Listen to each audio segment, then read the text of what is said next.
Drama serial सियानी में इस बार जुहैब दोबारा से किरण से मुलाकात करने के लिए उसके पास पहुंच ही गया। उधर फाइजा के सामने जब अपने शोहर की हकीकत आती है तो उसने फैसला कर लिया कि वो इस बार अपने शोहर को छोड़ देगी। आने वाली किसकी मुकम्मल कहानी में आप सभी दोस्त देखेंगे। उजाला के ऊपर जितने ज्यादा जुल्म हुए थे उतना ही उससे आज ज्यादा दर्द है, लेकिन उसकी वजह से आज वो जुहैब के साथ अच्छा बिहेव भी नहीं करती। जुहैब फैसला कर लेता है कि वो मुलाकात करने के लिए उजाला से दोबारा से उसी रेस्टोरेंट में चला जाएगा जहां पर वो अपनी बीवी के साथ गया था, लेकिन उसकी बीवी ने उजाला के साथ बिल्कुल भी अच्छा नहीं किया था। जैसे वो उस रेस्टोरेंट में जाता है तो वहां पर वो बैठा होता है तो इंतजार कर रहा है कि कब उजाला आएगी तो उसका उसके साथ दीदार होगा और उससे वो मुलाकात करेगा। बैठा सोचों में गुम है। उजाला जैसे ही वहां पर जाती है ऑर्डर लेने के लिए तो वहां पर जुहैब को बैठा देखकर हैरान रह जाती है कि यहाँ पर जुहैब कैसे आ गया है, ये मेरा पीछे छोड़ क्यों नहीं देता। इसकी बीवी तो चाहती ही नहीं है कि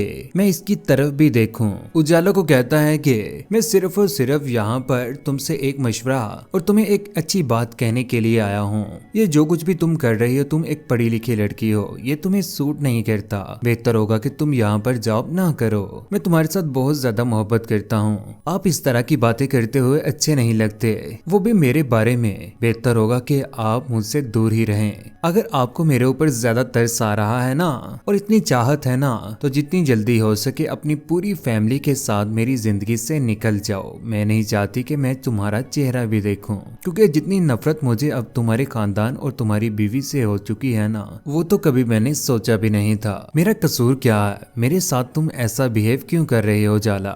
यहीं पर अच्छी खासी बातें सुनाने के बाद जुहैब के पास से उजाला चली ही जाती है, लेकिन पीछे उजाला का मुंह तकता रहता है और वहां पर उदासी में खड़ा रहता है और थोड़ी देर के बाद अपने घर वापस चला जाता है। लेकिन उजाला सोचेगी कि जुहैब उसके पीछे क्यों आया है। वाकई क्या उसके साथ मोहब्बत इतनी ज्यादा करता है कि आज भी बीवी होने के बावजूद भी वो अपनी बीवी के साथ खुश नहीं है। दूसरी जानिब फाइजा का तो दिल ही टूट गया जब उसने अपने शोहर को कॉल की, एक कॉल नहीं बल्कि 1000 कॉल। लेकिन वो अपनी महबूबा से मुलाकात उसके पास पहुंच चुका है। वहां पर वो उसके साथ मुलाकात कर रहा होता है। जैसे ही वो वॉशरूम जाता है तो पीछे से कॉल आ जाती है फाइजा की, लेकिन फहीमा उठा ही लेती है। कहती है कि अगर आपने बोलना नहीं है तो इतनी ज्यादा कॉल्स और कॉल्स पे कॉल्स करने का क्या मकसद है, बोलते क्यों नहीं आप। यहाँ पर पीछे से फाइजा का शोहर पहुंच ही जाता है। कहता है कि फहीमा किसके साथ बातें कर रही हो, किसकी कॉल आई हुई है। लेकिन यहाँ पर फाइजा सोचों में गुम है कि आखिर किसने कॉल उठा रही है, ये कौन है लड़की,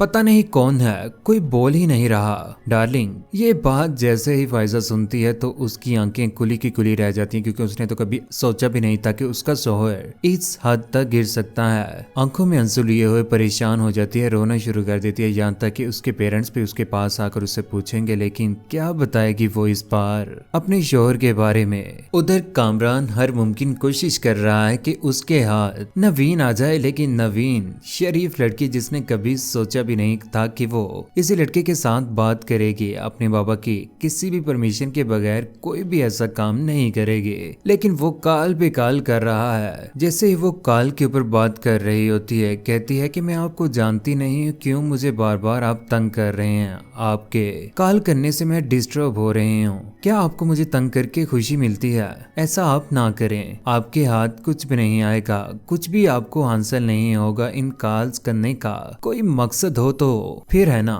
मुझे तुम में कोई भी इंटरेस्ट नहीं है, मैं आपको पसंद नहीं करती, मैं अपने बाबा की इजाजत के बगैर किसी के साथ बात भी करना नहीं पसंद करती। किरण उसकी सारी की सारी बातें सुन रही होती है। मैं ऐसी वैसी लड़की नहीं हूँ, आपकी यहाँ पर दाल गलने वाली नहीं है, 1000 बात तुम्हें बता चुकी हूँ मैं। अरे मैं जानता हूँ, इसीलिए तो मैं आपके पीछे पीछे घूम रहा हूँ, आपका टाइम उठा रहा हूँ, रास्ते में भी आपका इंतजार कर रहा हूँ, लेकिन आप मुझे नजर नहीं आए। तुम पागल हो क्या? नहीं, पहले पागल नहीं था, लेकिन इस बार मैं पागल हो ही जाऊंगा। यहाँ पर पीछे जैसे उसकी नजर पड़ती है तो पीछे किरण खड़ी होती है। तुम्हें समझ नहीं आती, बहुत ज्यादा गुस्से में आ जाती है नवीन। कॉल एंड होने के बाद किरण उसे समझाने की कोशिश करती है। कहती है कि क्या पता वो लड़का तुम्हारे साथ मोहब्बत करता हो और तुमसे शादी करना चाहता हो, उसके साथ तुम शादी ना करना, सिर्फ शादी का झांसा ही दे देना, उसको पीछे लगा लो, उसे खाओ पियो। लेकिन नवीन अपनी भाभी किरण की बातें सुनने के बाद बहुत ज्यादा हैरान होती है कि इसकी सोच किस तरह की है। उधर कॉल्स के ऊपर किरण भी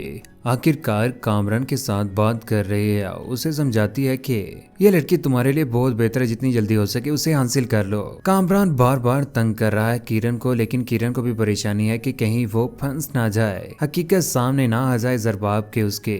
दूसरी जानिब घर में जुहैब बहुत ज्यादा परेशान है क्योंकि उसकी बीवी उसे बहुत ज्यादा तंग कर रही है और उसने फैसला किया था इस बार वो नवाल को छोड़ देगा और उसे तलाक देने के बाद, क्योंकि नवाल भी चाहती है कि वो अपने दोस्त के साथ ही शादी कर ले क्योंकि उसकी खुशी जरा भी जुहैब के साथ नहीं है। दूसरी जानिब सुबह के वक्त जैसे ही कॉलेज में पहुंचती है नवीन, तो उसके पीछे पीछे कामरान उसका टाइम उठा रहा है। टाइम कॉलेज का जैसे ही होता है तो वहां पर पहुंच जाता है। वहां पर जाकर रास्ता रोक लेता है नवीन का, कहता है कि मैं आपसे बहुत ज्यादा मोहब्बत करता हूं और आपके साथ शादी करना चाहता हूं। आपके घर में भी मैं रिश्ता लेकर आने के लिए तैयार हूं। लेकिन इस बार नवीन उसके झांसे में आने वाली है। लेकिन कौन कौन चाहता है कि नवीन और कामरान एक हो जाएं, लेकिन ऐसा बिल्कुल भी नहीं होना चाहिए। उधर उजाला और जुहैब को एक साथ कौन कौन देखना चाहता है? नीचे कमेंट सेक्शन में अपनी मोहब्बत भरी राय का इज़हार जरूर कीजिएगा। चैनल को सब्सक्राइब करने के बाद बेल का बटन जरूर दबाइएगा। अपना ख्याल रखिएगा, दुआओं में याद रखिएगा। अल्लाह हाफिज।